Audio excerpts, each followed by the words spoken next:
CPM এর ছাত্র সংগঠন এসএফআই এর একটা ইউনিট আছে ইউকেতে। তারা কদিন আগে লেটার পর্যন্ত দিয়েছিল অক্সফোর্ড ইউনিভার্সিটিকে যেন এই প্রোগ্রামটা সাকসেসফুল না হয়, কিন্তু তারা যখন সেটা পারলো না, আলটিমেটলি উপস্থিত হয়ে অসভ্যতামিটা করলো। এবার আমাকে একটা কথা বলুন, আলটিমেটলি সিপিএম কি এতে বাংলায় 0 থেকে 1 হবে?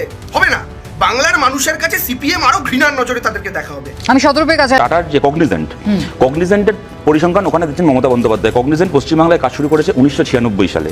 টিসিএস 2008 সালে 40 একরের গীতাঞ্জলি পার্ক কিনে পশ্চিমবাংলায় কাজ শুরু করেছে। ইনফোসিসের কাজ শুরু হবে। টাটা মেটালিক্স, ইনফোসিস আরো আগে থেকে শুরু করেছে। ইনফোসিসের একটা ক্যাম্পাস তৈরির উদ্বোধন হয়েছে এবং শওকত মোল্লাকে দায়িত্ব দিয়েছেন যেন তোরা ঝামেলা না করিস।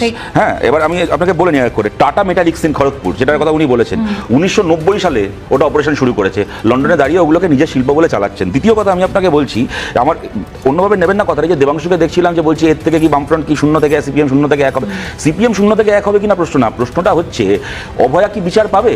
পশ্চিমবাংলার যে ছেলেমেয়েরা এখন বাইরে কাজ করতে যেতে বাধ্য হচ্ছে, তারা কি বাংলায় নিজের মাটিতে কাজ করবে? কিছু মনে করো না ভাই দেবাংশু, তুমি ফেসবুকে কিছুদিন আগে ঘটা করে পোস্ট করেছিলে, তুমি যখন পশ্চিমবাংলায় 30 বছর বয়সে তৃণমূলের মিটিং মিছিল করে বেড়াও, তোমার বাবা 70 বয়সে গুজরাটে গিয়ে কাজ করতে বাধ্য হন। তোমার বাবা কি দেখতে পারবেন যে তার ছেলে বা ছেলের বন্ধুরা চাকরি করছে পশ্চিমবাংলায় এবং তিনি তার অবসর জীবনটা শান্তিতে নিজের পরিবারের সঙ্গে কাটাতে পারছেন? প্রশ্নটা এইখানে। আর তার সাথে আমি একটা